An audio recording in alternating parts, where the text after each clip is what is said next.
Janae Garnier, aka Miss Mercedes Morr, was a trending fashionista and also a trending social media influencer. She had a background in dancing for some time, but she zoomed in to become a full-time media influencer online and had over 2 million followers on Instagram. She was doing great. She also had some association of a sort with OnlyFans, and you could see that her career in this field was on the rise. But fast forward late August 2021, her father would end up seeing this beautiful body of work dead in her apartment via strangulation. But she wasn't alone in there. There was a second person who was also found dead with her. What happened to Miss Janae Garnier or Miss Mercedes Morr? And how did the second person get into this house? It was a man, but what was his intention? What did he have to do with her death? And in any case, what is the main motive for whoever is responsible for taking the life of Miss Mercedes Morr? Today's true crime story looks at the shocking murder-suicide involving an Instagram model who had almost 3 million following in the United States of America, and how it shook a whole community up who thought that they were living in a very secured environment, but they were able to be infiltrated by a stalker who, in a fit of jealousy, decided that he wanted this model for himself and himself alone. If you are ready for this true crime story, please just buckle up and let's go. Forget about Beauty and the Beast. When it comes to love, people do crazy things, and sometimes you don't even know whether it was love or it was actually infatuation or it was just somebody going crazy over nothing. This is what happened in this case, because here you have Miss Mercedes Morr, aka Janae Garnier, all over the internet, all over the social media platforms, doing so well for herself as a 33-year-old woman. And when you go to her platform, it seems she was loved by all her fans. And these were not just everyday regular people, so to speak. She had people like Tory Lanez, Megan Thee Stallion, and Cardi B as part of her following. So this tells you that her platform was big. She had over 2 million followers, heading into 3 million followers. This also meant that she had a lot of people who were sort of admiring her from a distance and who would have different thoughts and ambitions towards her, and whatever crazy thing goes on in the minds of some of those people, but all that would still be directed towards her.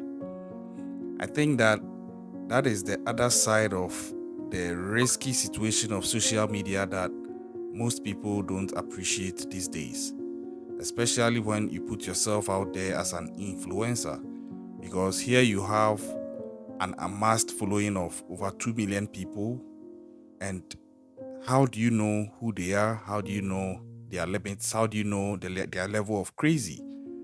So it comes with its own risks, although the advantages usually outweigh the risks. But in the case of Miss Mercedes, that risk of disadvantage would come out to end it all for her. Now, according to the investigations and what it brought out, Miss Mercedes was found dead in her apartment by her father late August 2021. Now, according to her dad, they hadn't heard from Miss Mercedes for some time, and he knew it was unusual because that's not the trend. So he decided to just check in to see how she's doing by going to her apartment to see his daughter and find out if all is well, because that was an unusual pattern of her not to get in touch with them after some days had gone by.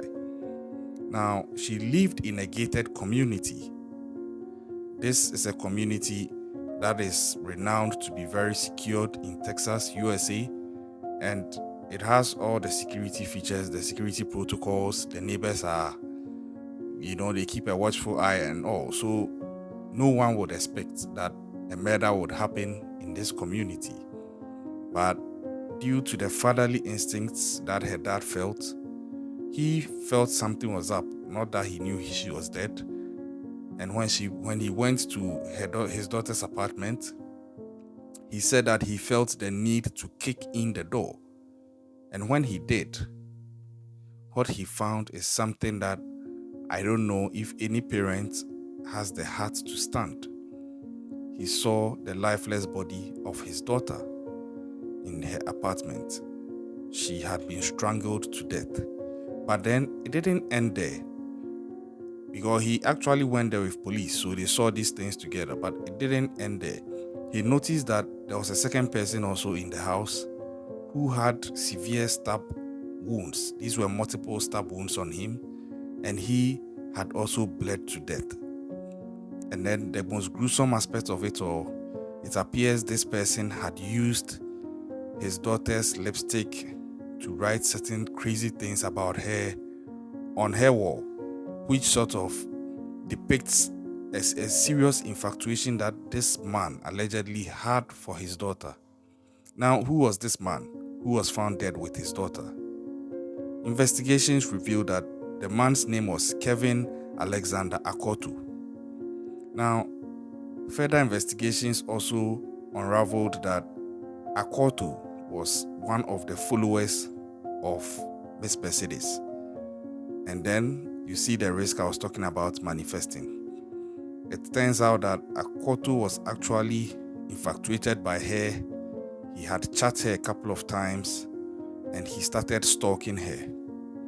Now, in the lead up to the days of the murder, Miss Mercedes posted a video of her wearing a sort of promise ring, and people have it that this might be what could have triggered Akoto, because Akoto's demeanor and his type of crazy seemed like he was that type of fan, that infatuated fan who had fallen head over heels in love with Miss Mercedes online and wanted her for himself.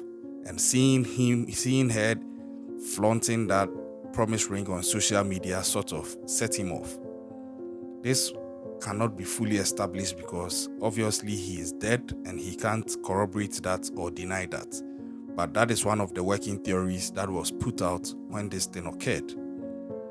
It didn't end there. A second theory was that Akoto was actually the pimp of Miss Mercedes Morr, and that she had been taking his money, and when it was time for her to also get close with him, she didn't want to step up to it.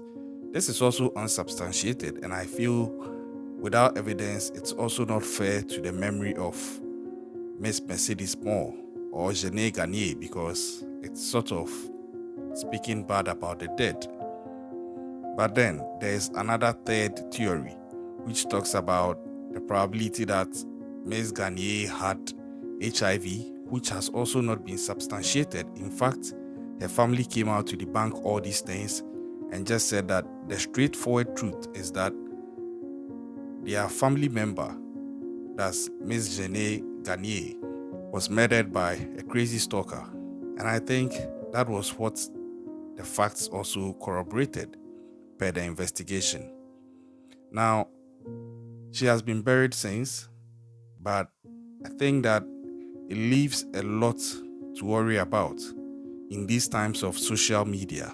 When you put your life out there, if you go on her Instagram, there are some of her videos I can't show here because of YouTube policy, but you see she was that free. She was free-spirited and she was living her life.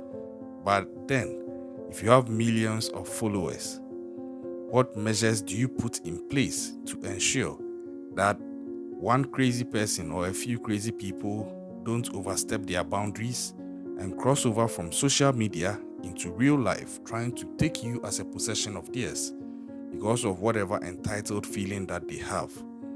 That is a risk I see manifesting or with the potential to manifest in the lives of some public or social personalities on social media these days. So, if you are watching this video, no matter where you find yourself, you might not even be in social media, but if you are in a public limelight such that you have a lot of following and influence, I think that it's good you at least try getting a bodyguard. Because in this case also, investigations revealed that there was no sign of forced entry, and that also leaves question marks. 1. Was it that the door was not locked and so it was easy for him to just get in? That is a possibility, although some people are tying it to the theory of the fact that they knew each other, and as such, maybe Miss Mercedes just let Akoto in. It could be this or it could be that, but since it can't be fully confirmed because both of them are dead, we'll still leave it at the fact that there was no sign of forced entry. But I believe that if she had at least one bodyguard, it could have made a lot of difference, because further investigations came out that after Akoto had killed her, he actually spent about 2 days in her apartment.